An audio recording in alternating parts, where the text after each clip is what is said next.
اللهم يا من على العرش استوى يا من خلق فسوى وقدر فهدى وأعطى كل شيء خلقه ثم rafetlu tey sunu ñëw fii ci Kër Ndiaga Sarr nga xam ni sunu gàmmu maam moo ñu fi indi nga xam ni chaque année lañ koy def ñu tey nag ñu am sunu plateau si sama droite di nuyu sama oustaz El Hadji Mbaye Niang Ballo nuyu naa la. yow macha allah dañ lay dégg ci lu baax.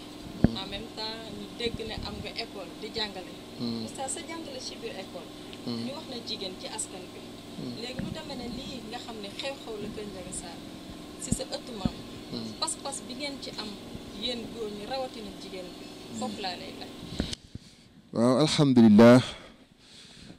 alhamdulilah wasalaatu wasalaam ala alxaqi almutalsam wa sirri almutalsam wa nuuri almutalsam saaxibi alxaqi ayni alxaqi talaati alxaq wa ala ali xaqa qadri wa miqdaar alazim wa rida allahi alxaalid an saxaabati ajmain waaw soxna Layla ñu ngi lay delloon yoo di la wax wa aleykum salaam wa rahmatullahi wa barakaatu di am mbégte bu baax a baax ci dalal gi nga ñu dalal ci télévision bi ñuy tuddee une télé nekk télévision boo xam ne man maa ngi lay wax sànq ni jot naa ko xam ndax am na sama jigéen bi wax soxna Aïcha yàlla dogal na ci télévision bi lay liggéey doomam aussi sama école la nekk kon macha allah dañuy am mbégte teew ci seen plateau dañuy am mbégte partagé ak yéen li nga xamante ni macha allahu taala mooy seen liggéey tey nag ñu daje fii comme ni nga ko waxee ci dëkk bu tedd di Kër Ndiaga Sarr bu ñu waxee Kër Ndiaga Sarr xel yëpp dem ci Mame Bamba Niang yaakaar naa daje bi ñu fi daje tey macha allahu taala ginnaaw yàlla mi ngi jaare ci kilifa gu tedd googu di Cheikh na Ahmadou Bamba Niang yàlla nañu ko yàlla fayal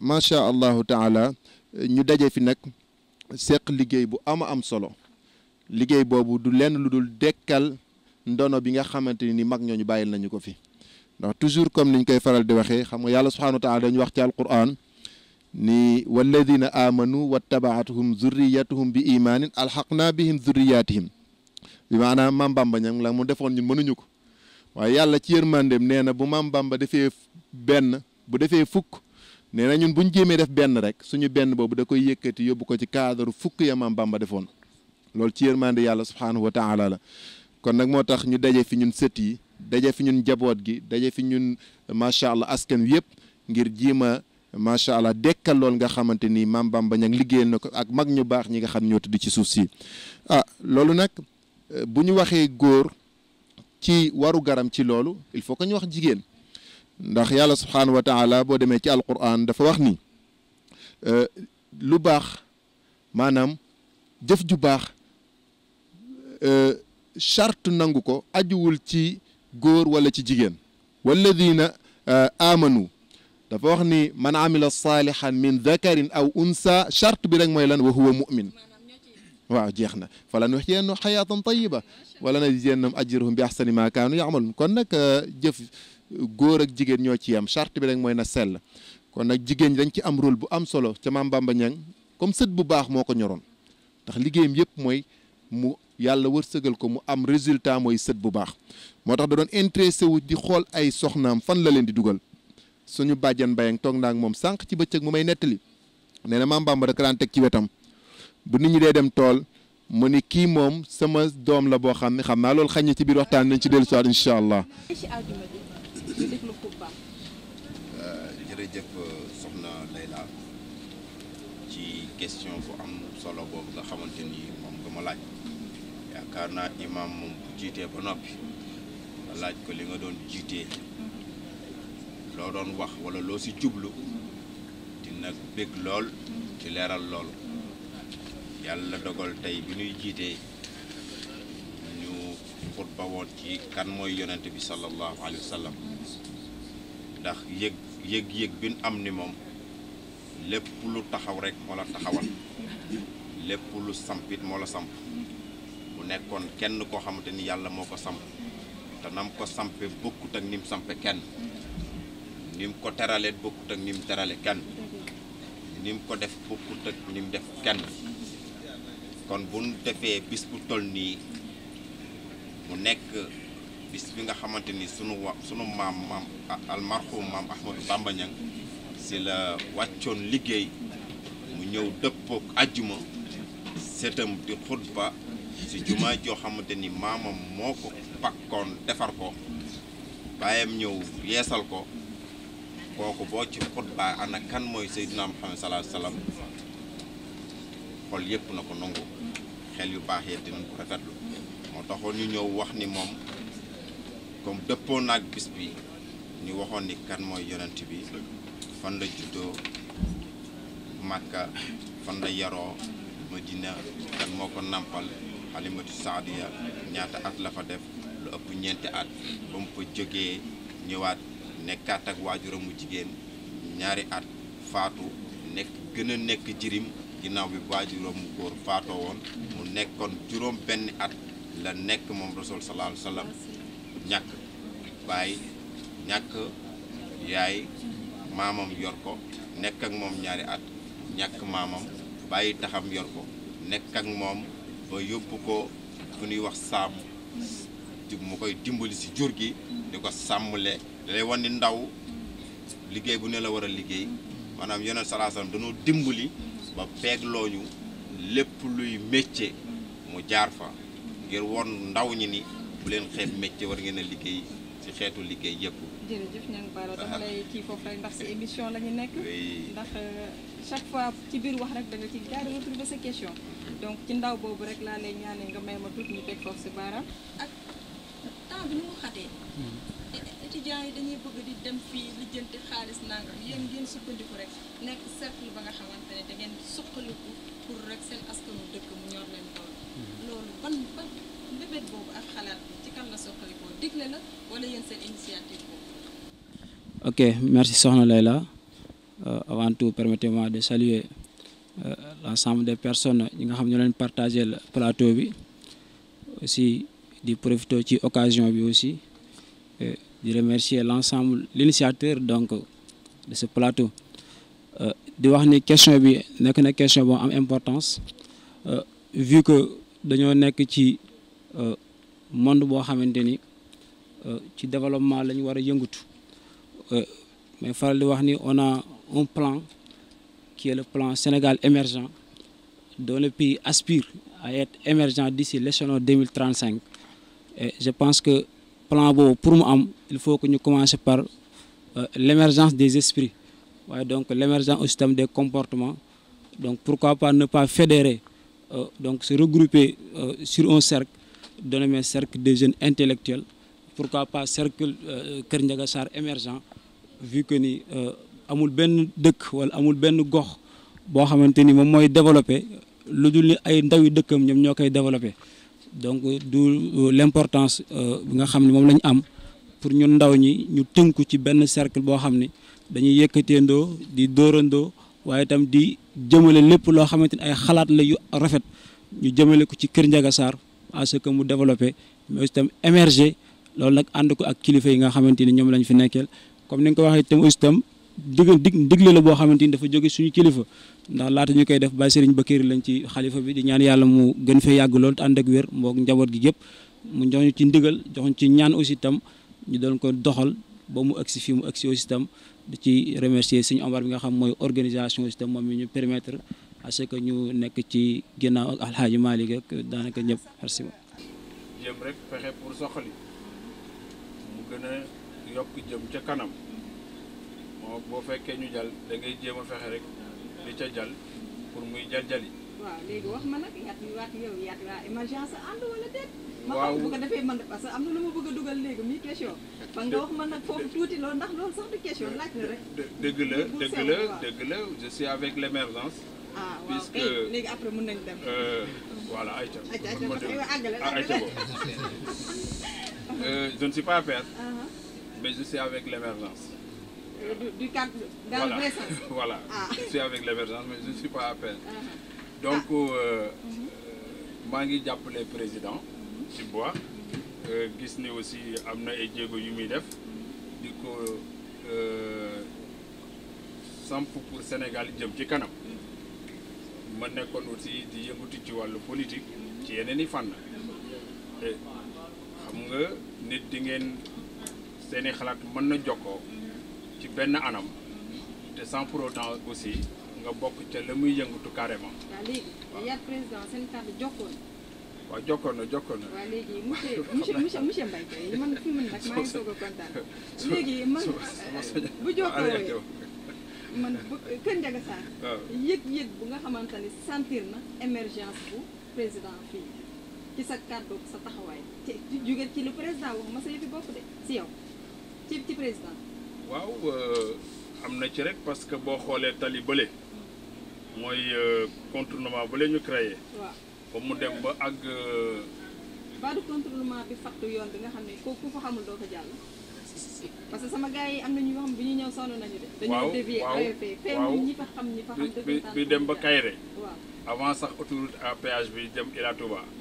boobu bokk na ci te jàpp naa ne aussi voie de communication la ci émergence la bokk.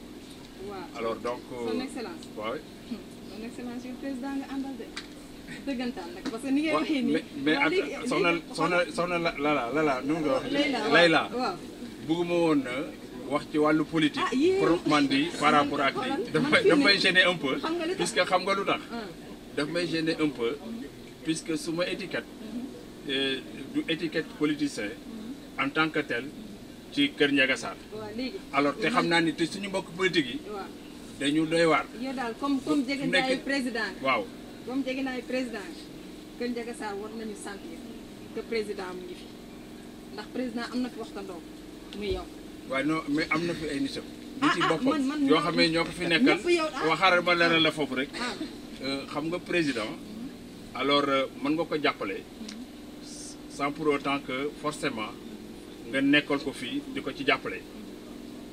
man personnellement am na ci yeneen fànn yoo xam ne dinaa ko jàppale waaye fii nag kuy wax Daouda Tine yaakaar naa ak sa waa ji ne la tuddati Abdou Yaba Diop ak waa jëlee nekk fële ñooñu ñoo ko fi nekkal. kon da ngaa bëgg a wax. waaw ñooñu nga lim ñoo war a yore courant bi. ñoo war a def lépp ñoo war a yore tali bi. ñoo war a def lépp ñoo war a yore réseau orange bi. ñoo war a def lépp.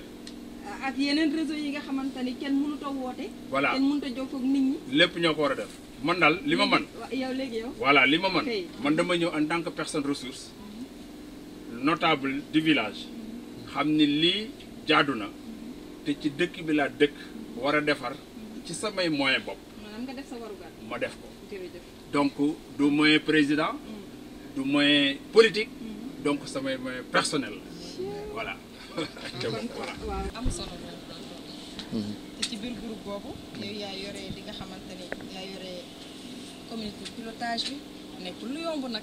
ñu gis ne yaa ngi ciy béy sa waar bi. béy waar boobu ndax gars yi sentir nañ ko dëggantaan wala déet. ndax wax nañ la jaajëf sentir nañ ko wala déet parce que doonu lu oyof nag. dëgg la waaw jërëjëf soxna Layla ñu ngi kontaan encore une fois ci.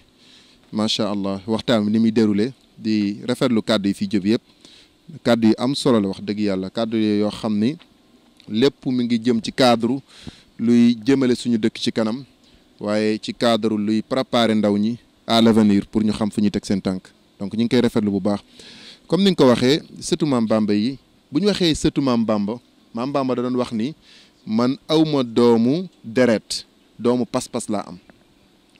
kon loolu li muy tekki mooy doomu Maam Bamba yi sëtu Maam Bamba du ko sant Ñang wala ku sant Jóob wala ku sant neneen mais sëtu Maam Bamba mooy képp koo xamante ni am nga pas-pas bi Maam Bamba amoon loolu.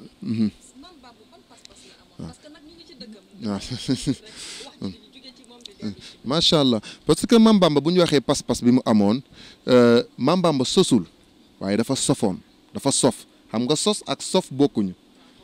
waaw Maam Bamba sosul dara dafa sof lan la sof mooy yoon bi nga xam ni moom la fi yonente bi sallallahu alayhi wa sallam tracé bàyyi ko ci Cheikh na Ahmada Tijani ñëw dëgëral ko maam Ahmadou Ndaak Seck ñëw gën koo consolider yoon boobu la Maam Bamba ñang ñëwoon macha allahu taala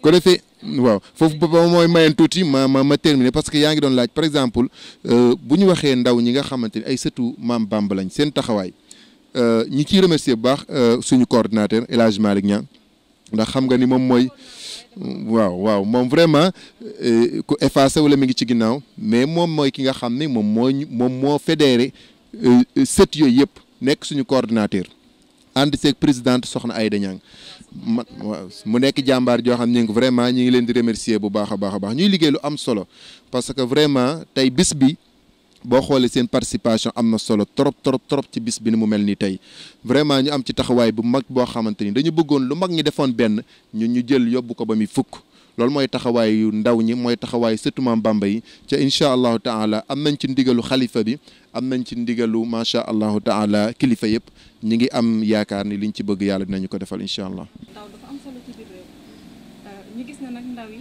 léegi dañoo nekk ndaw yoo xamante ni macha allah ni ñu koy waxee ndaw yi am ñam ndax xale yi bëgg nañ jàng bëgg nañu lu baax mais gëm nañ seen bopp te seen réew rek moo leen ñoom te nag def loolu la yàlla sant te loolu la yàlla digle ba tey loolu boo xam ne sa xubba ñu bàyyi rek nga àggale. waaw alhamdulilahi marasaniya di wax ni ñoo ngi tolloon ci ndaw nekk loo xamante ni lépp lu baax moo ko baaxal lépp lu bonit moo ko bonal ndaw mooy li duuf ci nag wi te war koo jox góor yu baax yi ñu lekk ko bu yàqoo rek du baax moo taxoon yonent bi sallallahu alayhi wa sallam li mu gënoon soxla mooy ndaw mais jamono ji état yëpp moo xam politicien la moo xam lu ma di doon ndaw nga soxla ba sax ñu wutal la limite boo àggee 60 ans soxlaatun la der lan lay jox ak kurus nga dem nekk ci leneen ñu soxla ndaw kon léegi ndaw loolu boo si doon jël royukaal da ngay tànn ko mel ni imaam aliyun karamallahu wajhahu bi muy am fukki at la ko yonent bi sallallahu alayhi wa sallam la maanaam la gëm yonent bi topp ko bëgg ko di liggéey ak moom ba ni yonent bi faatoo mu nekk 4e xalifaam mësta jaamu sa xërëm li si fekk ñeneen ñi moom fekku ko ci mësu ko sujootal mu nekkoon ndaw lu am pas-pas ndaw lu am fukki at liggéey ci lislaam liggéey bu toll noonu ba muy doog kon ba mu nekkee ndaw la loola nekkoon ci xolam nekkoon ci deretam ndaw nag bu bëggee soqali am réewam wala dëkkam la sa njëkk mooy day am xam-xam day jàng bu jàngee rek porte yëpp day daal di ubbeeku bu ko ci neex day daal di mën a dugg ba ne bu jàngee si lay amee ouverture lépp lay xam lépp looy bañ mu xam ko bu ko bind wala bu ko wax parce que bopp bi ubbiku na ci fànn yëpp l'islam taamu ndaw li tax mu taamu ndaw xam na ni ndaw mooy dëgëral lu dëgër te ndaw mooy taw wu mag mu màgget ndaw a koy téye ndaw tamit mooy jël ndaw ànd ak ndaw yóbbu ko ci kaw.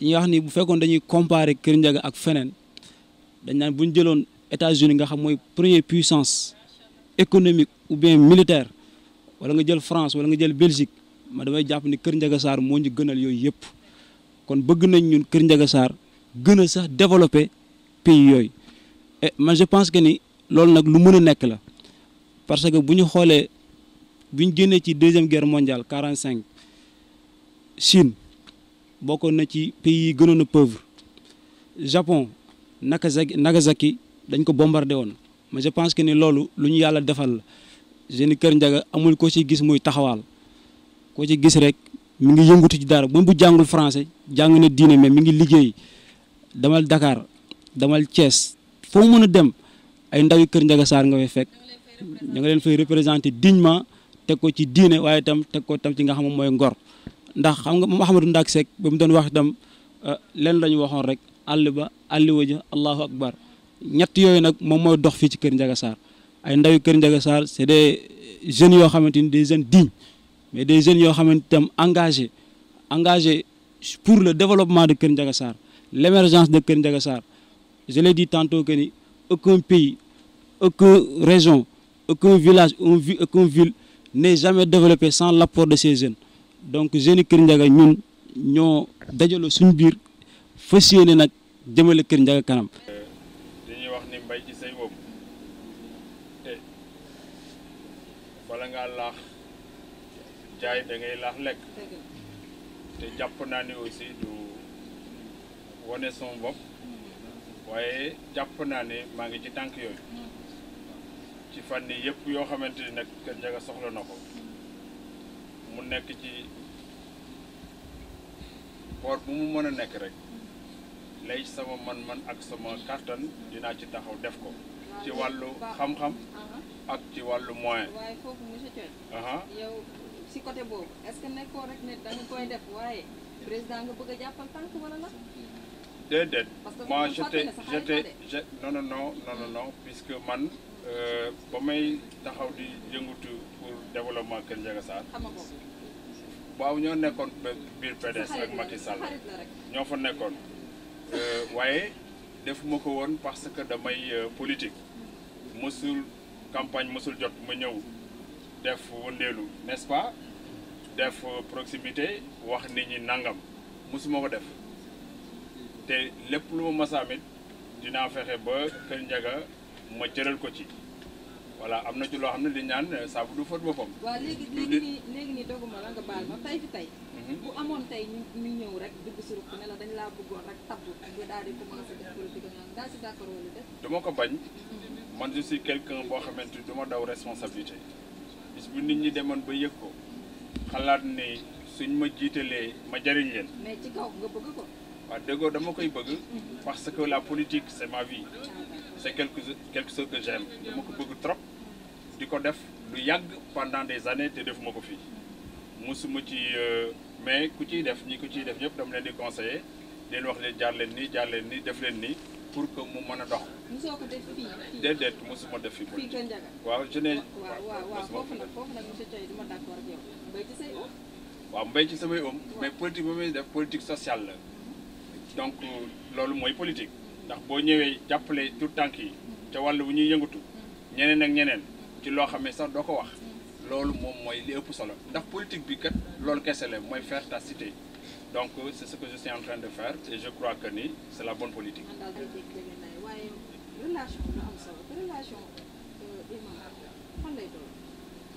alhamdulilah relation mooy al alaqa mooy li dox diggante nit ak nit wala li dox diggante dara ak dara man mën a déggante donc loolu buñ ko doon jël comme exemple dañuy wax ni lu jaadul lu war a am la ndax maam Ahmadou Bamba Niang alaqa boobu mooy relation boobu moo ko may lii lépp tey ci xutba bi maa ngi wax ni bi mu faatoo ak léegi mi ngi dem ci 44 ans te ba tey ku ñëw tey da ngay defe ni démb la faatu woon relation ba nag lu ko indi mooy moom ñaari dafa tëdde woon jaaxaanaay lenn li mi ngi ko amee woon ci ki nga xam moo ko tudde boppam muy Serigne Touba maam Ahmadou Bamba Mbacké leneen li mi ngi ko amee woon ci maam Ahmadou Ndak Seck waaye ci digganteem nag ak Serigne Ibrahima Seck fa la gën a soqalikoo fa la gën a fëse fa la gën a yelle ba tey sax bis bii ñu koy fàttali ko ñu duppee ko maam Serigne Ibrahima Seck moom noonu. waaw ci biir loolu sax donc relation ngoog. ndax tey waxtu bi daf ñu bëgg waaye suba ci kàttanu yàlla nga xam ne mooy bés bu màgg bi incha allah dinañ la ci laaj wala nga boole ñoom koo xamante ne dinañ ci wax lu ñu mën a dégg. relation daal xam naa ne. am na solo. jërëjëf jazakumullah xeyran comme ni ko Oustaz Madické waxee rek loolu moo ci ne xam nga yàlla subhanahu wa taala ci alquran dafa wax ni yaa ayuha nnaas inna xalaqnaakum min zakarin wa unsa wa jaalnaakum shuuban wa qabaila hadaf bi mooy li taarafu yàlla subhanahu wa taala dafa wax ni yéen nit ñi xam nga yàlla mënu naa bind yëpp def leen ay chinois wala mu bind ñëpp def leen ay séeréer wala ay joola waaye yàlla subhanahu wa taala ni dafa bind nit ñi ñii mu def leen ñu weex ñii def leen mu ñuul ñi di làkk séeréer ñi di làkk wolof ñi di làkk joola mu ne li tax mu def mooy li taarafu ngir ngeen mën a xamante ndax xamante mooy jur jariñante mooy jur yokkute ca yokkute moo tax yàlla wàcce na ci kaw suuf moo tax mu ne li taarafu loolu nag mooy li nga xamante ni nii moo ñu fi dajale ñun ñëpp àndandoo def li ñu tuddee waatasimu bi hablillahi jamian wala tafarraqu ndax mbooloo mooy doole tey gis nga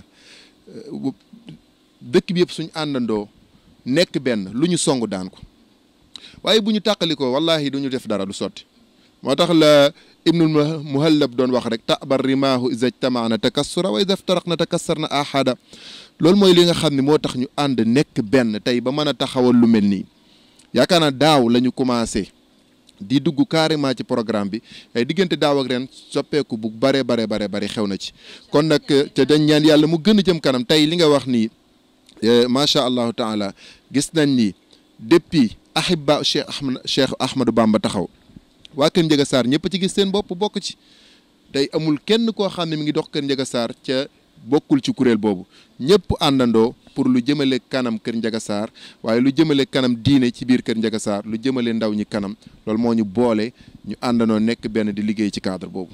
jërëjëf soxna Layla bref bu ñu waxee relation bi nga xamante ni moom la ñun ñi nga xamante ñoo nekk ci cercle bi am man jàpp naa ne c'est relation la boo xam ne c'est des frères et sœurs ndax bien sûr que oui am na jigéen ñoom ñoo ngi ci absolument relation la boo xam ni frère ak ay sœurs yoo xam ne ñoo bokk benn gëm-gëm bokk ay objectif waaye bokk ay destination yoo xamante ni moom lañ jëm c'est-à-dire que ñoom dañu am benn vision boo xam ni c'est dans l'avenir et avenir pour nga mën ko réussir il faut que nga fàttali ko li passé ndax li passé moom moo lay tegal jalons yi nga xam ne ci ngay nekk tey pour suba nga mën ko réussir donc gëm-gëm boobu lañu am suñu biir moo tax ñu nekk ay ndaw ñoo xam ni ñun yar lañ aussi tam parce que damay wax ni ndaw Kër Ndiaga moom koo ci gis diine ngay gis ci moom bu dul moom waajuram ci diine lañ ko xam kon donc ci yar rek lañ mën a ànd ñun suñu biir nekk aussi relation boo xam ni boo ñu fekkee suñu biir da ngay xam ne ñii bref ñu yàgg ànd lañ ñoo xam ne dem ñu bokk ndey bokk bàyyi lañ waaw mu nekk dëggu ci ñun aussi ndax suñu président comme suñu Moussa nekk vice présidente un trésorier donc chargé des relations extérieures un coordinateur tout cela donc loolu day wane ne ñun suñu biir am nañ benn entente boo xam ni depuis pas mal de temps ñu ngi koy ànd parce que cercle bi jàpp naa ni du tey lañ ko teg donc mën naa wax ni am na 1 an et quelque donc 1 an et quelque te les mêmes têtes yi nga xamante ni ñoo newoon ci ñu ko jiite presque boo ñëwee da nga leen ciy fekkat ak d'autres adhérents parce que day wax ne cercle bien sûr que oui je dis que ni luy dolleeku bu baax a baax la te demain incha allah on saura que ni c'est un cercle boo xam ni amul tànk ginnaaw ndax dañuy wax ni lépp loo xamante ni da nga koo def ci ndigalu kilifa doo ci gis dellu ginnaaw te ñaanu kilifa lañ ci am te bi ma duggee ci kër Baye Bakary yi nuyu ko ziyaare ko am lu ma ko expliqué dafa jàpp sama loxo ni ma la ma la waxoon ba léegi loolu laa lay wax ca kanam rek du dellu ginnaaw te ñun suñu bopp itam loolu lañ gëm ni du dellu ginnaaw te gis nañ ñun ñu ne ci biir ñu ngi avancé cercle mi ngi avancé suñu idée mi ngi avancé te lu ñu yëngutoo tam ñun suñu biir ñu ngi ciy gis avancement bu baax a baax macha allah. defe naa monsieur Thioye est-ce que du relation moo la manqué pour nga bëgg atteindre sa objectif. comme xam naa ni bëgg nga trop ma am fi ay responsabilité politique yoo xam ne damay ñëw di dugg ak génn. xam naa yéene nga man de man. waaw sama nopp laa yore. waaw ak sama bët. ay ca bopp bu ko nit ñëpp di wax keneen nag yor na noppam yor na bëtam. waaw bu ko nit ñëpp di wax. bu ñëwee ba egsi ci man. ñu wax ma ko. mu tombeek sa bëgg-bëgg. mu tombeek sama bëgg-bëgg la sax d'ailleurs parce que bëgg-bëgg bi mooy. fexe ba Kër Ndiaga Sarr li ñëpp am ñaam ko parce que courant soxla nañ ko. soxla nañu tali bi ñu godroné ko te mën na ne. soxla nañu aussi. am réseau bu doy. voilà yooyu yëpp soxla nañ ko te en tout cas activité politique moom moo ko mën def. mën nañ ko def ànd ak suñuy rakk yi jàppale leen ñoom ñu doxal. kon Kër Ndiaga Sarr courant rek la ñuy soxla doguma la réseau bu doy ak tali ana hôpital yi. lépp non mais xam nga xañ na non am na école. hôpital xañ na mën loo ko wax parce que lu nekk aussi da ngay xool rek la mu yellool nga wax ko. poste de santé. pratiquement am na mu ngi Kër Ibra donc soriwul parce que dafa am découpage aussi ci wàllu woowu noo xam ne noonu lay organiser woo. doo wax loo xamante ne ëllëg bu sotti woon doo ko mën def wala bala nga kaa def mu jafeñ alors mu indi la aussi yeneen i jafe-jafe mais pour vous dire daal en tout cas pour la politique proprement dit du loo xamante ni décidé gun naa ko pour def ko fii ci Kër Ndiaga Sarr dégg nga de. doonagul loo décidé. doonagul lu ma décidé. ku la ci poussé doo dem. kañ ma dem. waaw xam nga lu tax xam nga lu tax déedéet xam nga lu tax gis que mbir da ngay bàyyi rek ba fa mu ñoree ak fa mu jotee mu door a nekk mais boo brûler les étapes ou nga anticiper ko parce que nag ci côté politique je suis novice ici boo ma coxoon ca Dakar wala Yoff dama ciy sawar parce que foofu dama ko maîtriser j'ai été là-bas conseiller j'ai été là-bas responsable politique au niveau donc à Yoff et à Dakar depuis avec le PDS ba suñ jëmi tey jii génnaguma PDS génnaguma fa déedéet génnaguma PDS ci laay ñëw c'est-à-dire non ci laay ñëw xam nga moom laa lay wax ne la je le dis souvent dama ne Macky Sall il est un produit du PDS PDS la bokk je l'ai toujours dit alors Macky bokkatul PDS non y a pas de gis nga APR dañ ko créé noonu rek mais ñu koy jàppale te bokkuñu APR nekk ci yeneen parti du jeex du xaaj te feeñaluñu seen bopp. waaye nag. mais son excellence monsieur le président kii waxul loolu deful loolu de son excellence monsieur le président moom APR la bokk. non moom APR la bokk mais il a besoin des soutiens d'autres gens qui ne sont pas de son parti. waaw mais cela ne veut pas dire que. mu ngi toujours PDS. waaw non man maa ko waxee noonu. quand je le dis c'est-à-dire dama ni c'est un produit du PDS. comme man mii ni ma ko doonee. on a disconvient pas mais tant d'autres. mais ni nga wax nii nga ni man maa ngi PDS ba tey. bref léegi. may ma parce que yaa ngi PDS ba tey. te yow yaa ngi ànd ak Macky. waaw léegi te Macky produit PDS la woon. PDS moo tax non ba léegi dama ànd ak Macky. xaritam nga waa léegi xaritam nga. déedéet ba tey duma xaritam. naataango nga. déedéet waxtu noonu nga. non xam nga daal li ma bëgg a wax. man je fais ma propre politique. waaw mais attends. xaaral rek ma ñëw. je fais ma propre politique. personnelle. sans l'aide de quiconque. sans l'aide de quiconque. waaw loolu xaaral mooy li am. beaucoup instant bi nii dama surseoir toutes mes activités au niveau du PDS. kan moo mën a wax ne kii il fait la politique politique uniquement. moo neexee créer son parti. est-ce que créé woo ko ba pare. ci loolu laa bëgg nag. coow li yëpp loolu la son excellence nag yow tamit dama lay woowee. coow li yëpp nag. est-ce que duma coow li yëpp nag. député wala. coow li yëpp nag. mooy pour dire vrai voilà créer daal son parti politique bopp. alors dox ak sama bopp moom mu ëpp solo lu mu mën a doon. ci voie ban émergence wala individualisé. non xam nga émergence boo ko tuddee lu baax la. le mot en tant que tel. waaye nag émergence wax naa ko léegi. waaw moom laa lay wax ni xam nga émergence. boo ko tuddee rek en tant que tel un citoyen un sénégalais qui veut le développement de son pays daf ciy d'accord. bàyyi leen nag moo ko moom gutal beneen. d'accord naa loolu parce que mën naa comprendre étudiant bi ji émerger. waaw mais émergence moom bàyyi leen tak borom. d'accord naa muy mel ne mbagg yooyu rek ku ko sol am na borom. d'accord naa ba tey. waaw d'accord naa mais dama la bëgg wax ni la ñun mën nañu créer suñu mbir comme ni ko ñeneen créer xool gis ni programme neex nañu ñu jàppale ko loolu mën nañ ko def. jàppale kan sans pour autant jàppale le président de la république. xam nga lu tax. gis nga. man non dama koy jàppale xam nga lu tax.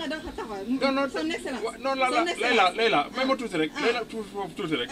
c'est-à-dire pour lever tuuti laa la may waaw benn équivoque.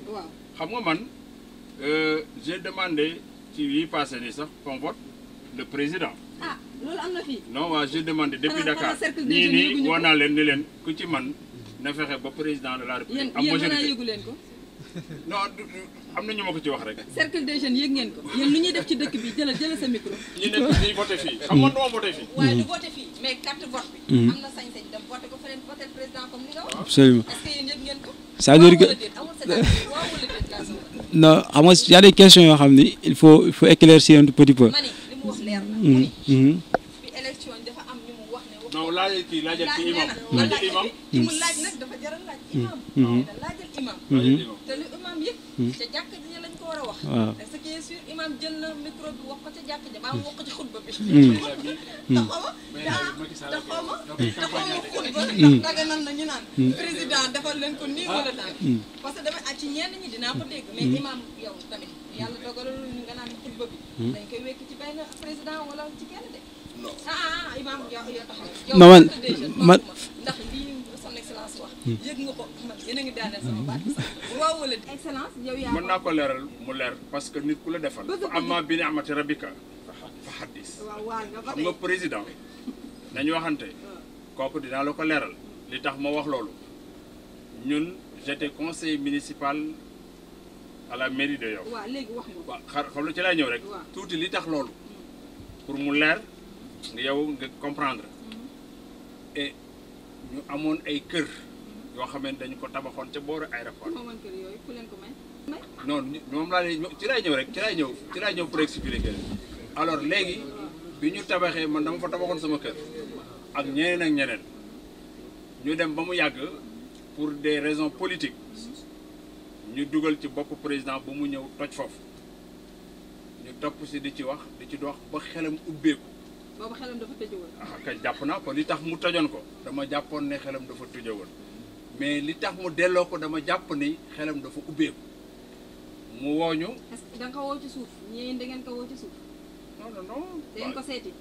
non attends ñun bi ñu koy gis rek mooy moment yi nga xamante ni ci la ñu woo ca palais ba di ñu jox suñuy kayit ñun boobu lañ ko gis mais étant sénégalais ca booba jamono man génn naa ci presse bi dem naa invité nañ ma j'ai expliqué lan moo tax ñu toj foofu les dossiers et tout am nañu aussi ay yeneen démarches yoo def na ba mu ñëwaat dellooñu te nit ña wóolu woon ma jiital ma doyloo ma ñu ciy dox di ci wax ba yàlla def mu wooñu dellooñu ko xam nga ku la defal teranga boobu ba mu ñu ko defalee ñun ñoo taxaw ni bis bu ñu defalee lii dinañu wàññeeku jàppale. moom defalu leen teranga parce que dafa fekk seen su ko neexoon bañ.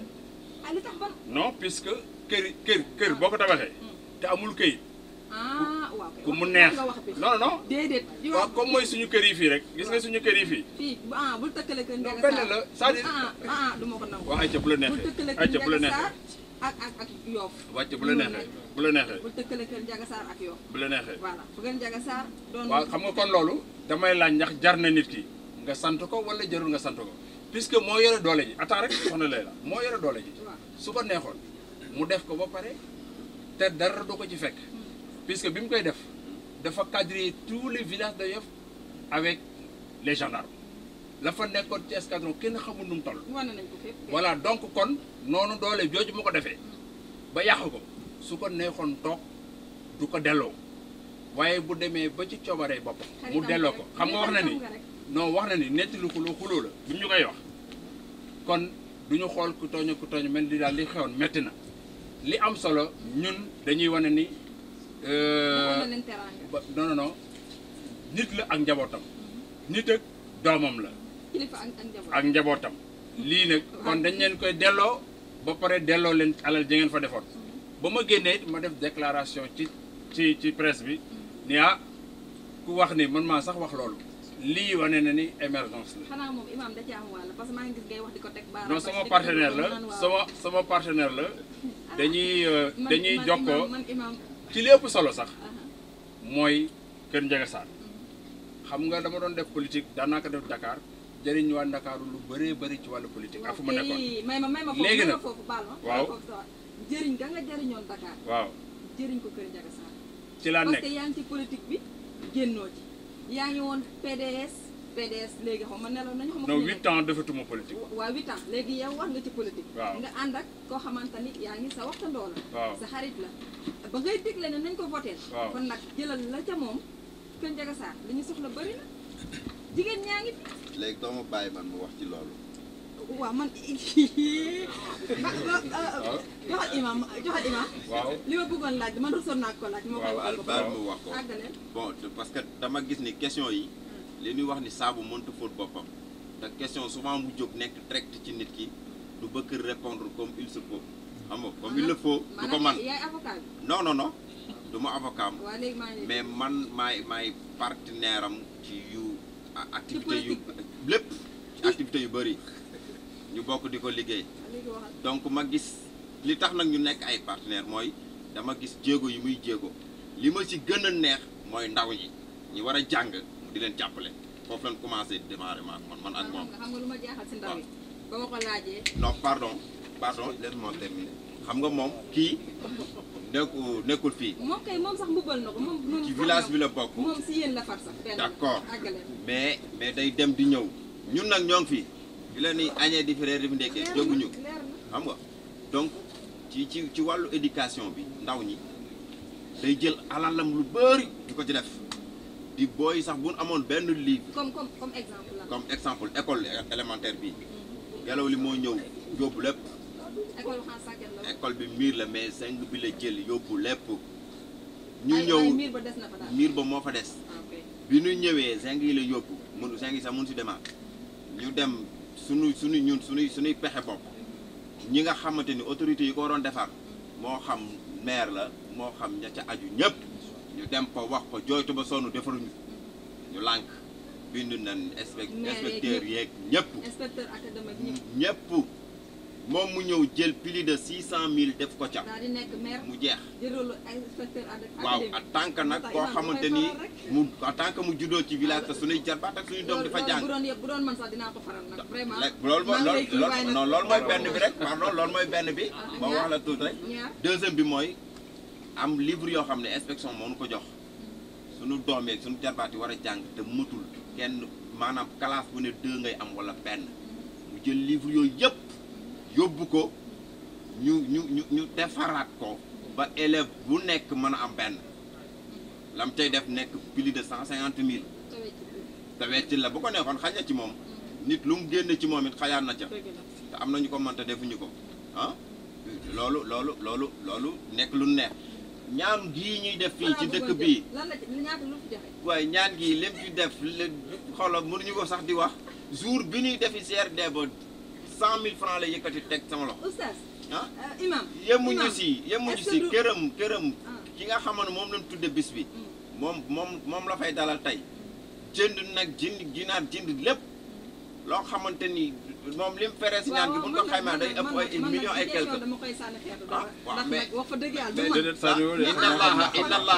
inna allaha yàlla mooy wax inna allaha la yudiu ajra al muhsinin yàlla du sànq jëfi ki rafetal te moom mi ngi rafetal ak ci village bi nit buy def rek ne ko waaw góor bu dee man kese li yëpp duma la ko laaj ñii nag dañ ma ko sant rek dañ ma ko sant lu la neex laaj moo tax mais nag wax fa dëgg yàlla ñu ngi dégg te li ñuy dégg lu baax la wax fa dëgg yàlla te ku dégg dara maanaam danga koy firnde ñu ngi koy gis nen ni nen a ngi day na waar ba tey mbokk yi ñu fàttali leen ñu ngi toujours rek ci seen émission Cëppaandaw gi nag mooy actualité temps yi li ci xew dafa bëri politiciens yi actualité xale yi ñuy rey métti na rafetul jaaduwul ci dëkk buy mel na Sénégal parce que Sénégal dafa nekk référence boo xamante ni boo nee màkk rek Médine ñu bëri àdduna war nga këpp li ñuy wax rek Sénégal ñu wax tuuti rek en même temps ñu def tour de plateau rek balaa ñu tàggatoo. mënoon nañ ci wax lu yaatu mais temps bi moo ñu tënc de toute façon daal am réew moom bu mu mën di doon dafa soxla référence dafa soxla repère kazalik ñun nag dafa mel ni réew mi dañu dem ba commencé di perdre loolu mooy valeurs yi li ñuy wax crise des valeurs te toujours damay faral di wax xale yi di leen wax ni leen mën nañ la sàcc xaalis nga dem liggéeyaat ko mën nañ la sàcc matériel nga dem liggéeyaat ko mais sa pas-pas ak say valeur moom bu ñu la ko sàccee mooy da ngay perdre donc loolu lañ commencé di perdre heureusement ba Kër Ndiaga Sarr comme ni ko Assane waxee tey ñun am nañ ay références yoo xam ne am ay modèles yoo xam ne ci la ñuy dellu toujours mag ñi suñu kanam ñi ñu niital xam nañ fi ñu teg suñu tànk bu baax te loolu mooy li nga xam ne mooy li am solo wax dëgg yàlla xew ci réew mi nag boo ko gis da ngay gën di tiit foo mën di toll franchement xale yi ñuy sàcc di rey xale yi fii yu doy ay affaires yu doy waar yoo xam ne état yi am nañ ci part de responsabilité waajur yi am nañ ci part de responsabilité il faut ñu delluwaat ci yar en tout cas yaraat njaboot gi yaraat xale yi conscientiser waat ndaw ñi pour que vraiment situation yi mel noonu du waaw di remercier waa IMTV di remercier waa Thiès waaw 7 TV ñoom aussi démb ba tey gis nañ leen seen taxawaay ci liggéey bi wax dëgg yàlla def nañ fi liggéey bu am solo jël nañ programme yi depuis démb ba tey ñu ngi fii war fi nekk ba suba fanaan fi ay jeunes lañ yoo xam ne jeunes yu engagé lan man seen télévision bi moom vraiment gis naa ne télé boo xam ne télé bu émergé la télé bu jëm ci kanam la incha allahu taala ñu ngi leen di remercier bu baax a baax di leen ñaanal fi ñuy dégg France 24 ah di fa dégg CNN ak yeneen chaînes yi bëgg nañ fa dégg seen télévision yi ñi ngi ñaan yàlla na leen ko yàlla defal kontaan nañ trop vraiment soxna Layla ci di remercier ñoo bokkal plateau bi Grand Mbaye comme ni ko ñëpp waxee ñu ngi koy remercier bu baax ci taxawaayam ci dëkk bi parce que ñu mel noonu la ñu soxla ci Kër Ndiaga Sarr gis nañ taxawaayam tey bu ma dikkee doon wax doon na metti bu fekkoon ma dikkee day wax sëñ baykat mas naa am soxla dem wax ko c'est ça wax naa ko soxla mu defal ma ko mais waxul loolu dafa wax ni mbay mi ngi jàppale xale yi mi ngi jàppale école mi ngi jàppale dëkk bi yaakaar naa loolu mooy li am solo loolu mooy li nga xam ne macha allah kon ñu ngi lay remercier bu baax a baax merci beaucoup. merci soxna Layla xanaa di rebondir rek ci sangi bu waxee Alhaji Mbaye di wax ci crise de valeur bi nga xamante ni moom moo am actuellement ak manque de référence bi nga xam ne moom la daanaka jeunes yi d'une manière générale di doxal loolu nag bi ko cercle bi daf ko teel a comprendre donc comprendre na ni léegi crise de valeur am na manque de référence am na te ñun ndawi Kër Ndiaga man jàpp naa ne am nañ ñoo xam ne mooy suñu ay référence dëgg-dëgg te buñ leen toppee jàpp commencé ci Mame Bamba ci njabootam gi ba ci ñeneen ñëpp ay référence lañ yoo xam ne yu mët ay référence lañ si loolu nag ci la ñu programme woon nous le cercle que ni pourquoi pas donc def benn exposition boo xam ne donc day indiwaat ci doxalin yu baax yooyu indiwaat Mame Bamba ci ñam daan àndal ci digle mi ci loolu nag ci la ñu waxtaan ñun ci cercle bi bëggoon ko def ak ànd ko ak convergence des élèves étudiants bu Thiénaba nga xam ne sëñ Abdoulaye Seck moom moo ko jiite mais cette fois-ci on a dit que ni donc nañ ko def ak suñu bopp ba pare l'autre fois beneen yoon bu ñëwee nag ñu door a ànd ak ñoom ñëpp gën koo yaatal ci la ñu doon programme ni incha allah de demain dañ ànd ci dañ donc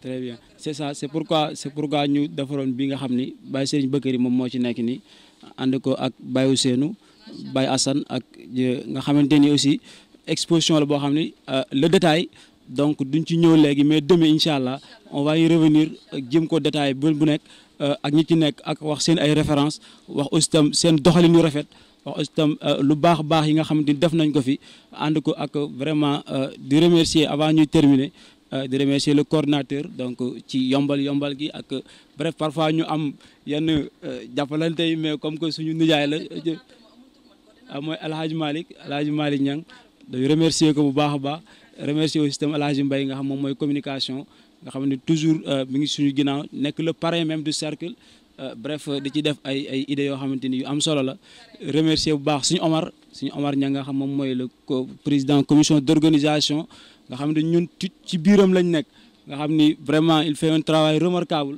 travail boo xam moom la ñuy dëppee sax Baye Fall Mame Bamba donc avec un travail remarquable monsieur Thioye aussi tam ñuy wax ni dañoo nekk ci pays boo xam ni si tu fais pas la politique donc comme ni ko Idriss Seck di wax rek c'est les médiocres ñi nga xamante ni ñoom ñooy ñu gën a suufee ñi ñoom ñoo lay jiite donc il faut y s'engager donc nous sommes derrière toi du wax lañ ne yow du yow yaay wax ni ñëw da ngay dem engagé pour politique mais Kër Ndiaga Sarr ci moom moo soxla loolu moo soxla un leader boo xamante ni moom moo war a taxawal Kër Ndiaga ci décision yu mag yi c'est-à-dire que ni man souvent damay dem ci yenn archives yi da ngay xaw a kii vraiment j'ai été à la RTS pour maa ngi jégalu ci publicité bi peut-être donc pour vérifier les archives de Kër Ndiaga Sarr là-bas mais du ma ko fi gis parfois ma archive nationale donc du ma ko fi mën gis la fois passée benn scène boo xamante ni mi ngi biir Dakar à la place bëgguma tudd tur bi ma invité tam loolu la ma doon expliquer pourquoi pas ne pas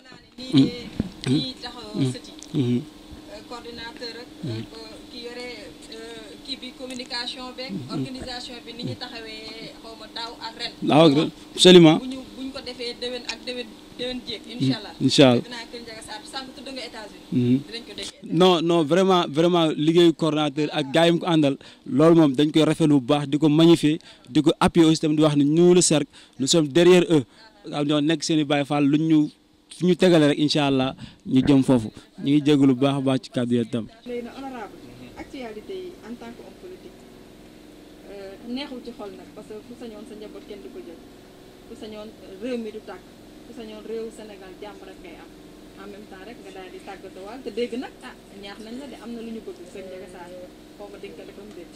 kay ak nuñ ko mën a expliquer rek loolu nekk na lu horrible loo xamante ni ngor nanguwu ko l'islam nanguwu ko dara ci àdduna nanguwu ko te xaleel dafa sacré xale dafa nekk alalu suñ borom mu nekk loo xamante ni ku ko xam war nga ko sàmm ku ko xam war nga ko ci waaye di ñaaxit borom kër yi ñoom yitte bu baax a baax seen njaboot ndax it njaboot dañ koy sàmm du rek da ngay ñëw di débarrassé wu ci moom bu événement jotee aussi doo toppatoo doo xool buy génn buy dem école et cetera yooyu yëpp dañ ko war a topp surtout ci réew taax yi bu dee fii sax y a moins de problème mais ci réew taax yi dafa ñu gën a war a yokk rek vigilance bu mat a alors daal di ñaan ñi nga xam ñoo koy def yàlla leen ba dootuñu ko tal dootuñu ko mën yàlla aaral ñu suñu réew aaral ñu suñu njiitu réew njiitu diine yeeg aada yëpp kenn ku ne nekk jàmm parce que bu nekk nekkee ci jàmm yàlla defal leen jàmm ñëpp am jàmm ndax at-tumaaniina wa sakiina dafa nekk ñaari valeur yoo xamante ni su ko nit ki amul rek dundam amatul solo ndax li ñuy wut lépp mooy dal li ñuy wut lépp moom mooy alors lu féex pas féex ba yaafus loola waaye féex daal ba nga mën jàmm yàlla kon donc yàlla nañu ko yàlla defal ko aussi ñi nga xamante ni ñoo sos lii ba ñu mën a ñëw ba egsi ci ñun mu mën a nekk aussi jaaruwaay boo xamante ni liñ bëgg a liggéey suñu dëkk yëpp mën nañ ko ci jaare def ko ñaanal sëriñ bi yàlla may ko wér xëcc ay fanam lool ak ñi mu ko bokkal ñëpp di ay rakkam ak njaboot gi yëpp ak njabooti Kër Ndiaga Sarr gépp di sant ñëpp di gërëm ñëpp di sant Madické di sant El Hadji Malick di sant Serigne Mbaye di sant Assane Seydina Assane moom it muy liggéey ci xale yi liggéey bu am solo di sant Imam Mbaye Niang moom it ci durus yi nga xamante ni mi ngi koy def di ko jàngale donc di sant ñëpp sama rakk yeeg tout le monde waa Kër Ndiaga Sarr parce que xam naa ni am nañ cofeel ci man xam naa ni bëgg nañ ma xam naa ni aussi bëgg nañ ma jàppale leen ci wàllu politique waaye bis buñ ko dogoo rek ñoom damay nekk seen jàmm doxal leen lool lépp luñ ci bëgg rek ma defal leen ko waaye xam nga ni nitu politique xam ngeen nitu politique voilà donc des fois mooy waral rek ñuy am tuuti tiitaange waaye ragaluñu nag ci lépp loo xam ne dafay doxal suñu gox. mais politicien sax du ragal parce que nee nañu rey yeeg yi yëpp politiciens yi ñoo tax waaye nag foofu moom du ma si jot a dugg comme ni yow duggagoo politique Kër Ndiaga xam naa yow doo def yooyu. non bon en fait xam nga politique mooy li ñuy wax kon loolu ñox naan le système machiavélique c'est-à-dire daf ci am waaye ki ñuy yar ba pare daara yar la nga am noonu bindoo am na ci loo xam dafa te gëw ma ni sax politicien la yooyu am noonu gëw ma ni puisque des fois le politique en modo. da nga leen di faral déedéet waxtu baa ñuy tënk nga waaw may ma tuuti rek foofu ma benn seconde rek des fois may wax ni bari na lu ñuy jiiñ politique fekk du moom déedéet puisque kenn ku ci nekk yaa ngi identifié wu à travers yow la ngay def pour comprendre li xew naka lay xewee bien que saay-saay nañu lool bari nañuy pexe lool waaye nag voilà mais yooyu yaakaar naa ci yeneen niveau la niveau xëccoo réew ak xëccoo yi kenn xamul waaye ñun ñuy suñu niveau yu ndaw ndawaan yi ñun li ñuy ñor rek mooy lépp baax bu coono ba naree metti sax ñu bàyyi leen ko voilà jërëjëf waaw alhamdulilah rabbil alamin ñu yàlla dimbalee feexal ñu bon ak si cappaandaw di sant di gërëm li nga xamante ñoom lañ bokkal plateau bi ñu ko waxee rek ci wàllu actualité bi loolu noonu la demee rek dama ci dugg comme dañoo agsi si cappaandaw gi waaye daal ni ñuy tàggoo gis nañ ni yëg nii mooy sant mbokk yi nga xamante ni ñoom ñoo fi indi lii waaye nag di ko sante kii nga xamante ni suñu soxna la muy soxna Layla di sama soxna mag El Hadji Malick le coordinateur al munassiq mooy coordinateur bi nga xam ne gàmm gi li muy rëy rëy moom moo koy coordonné loolu tawfeex bu ko suñu borom defal la sax waaye du man-manam waaye mu sawar ci lool ak ñi ngi ko seqal yëpp seeti maam Ahmadou Bamba yëpp suñu waxee seetu maam Ahmadou Bamba rek mooy képp ku nekk Kër Ndiaga Sarr képp ku nekk Kër Ndiaga Sarr rek seetu maam Bamba ñàng moom ku bëgg ak ki bañ ñëpp ay sëtam la dëkk bi yëpp loolu la yàlla dogal. waa yéen télé nga xamante ni télé rajo télé rural la mu ngi nekk Kër Massar nekk immeuble suñu kër mun ngeen ko seetaan ci site internet bi sur YouTube connexion bi da ngeen koy am à 100% ba tey ñu fàttali rek ne tënk waxtu bi moo ñu tënk waaye bu ñu sañoon dañuy togg ak yéen ba fajar jot waaye yàlla na fi yàlla bàyyi ba suba ak jàmm ñu àggale ci bis bi nga xamante ni fa dëgg yàlla moo fi indi jullit yi yëpp ñoo fi indi doomu aadama yi yëpp incha allah ñu fasee yéen ak yéen ba gàmmu gi commencé ba gàmmu gi jeex ci barke Seydina Muhammad sallallahu alayhi wa sallam. اللهم يا من على العرش استوى يا من خلق فسوى وقدر فهدى وأعطى كل شيء خلقه ثم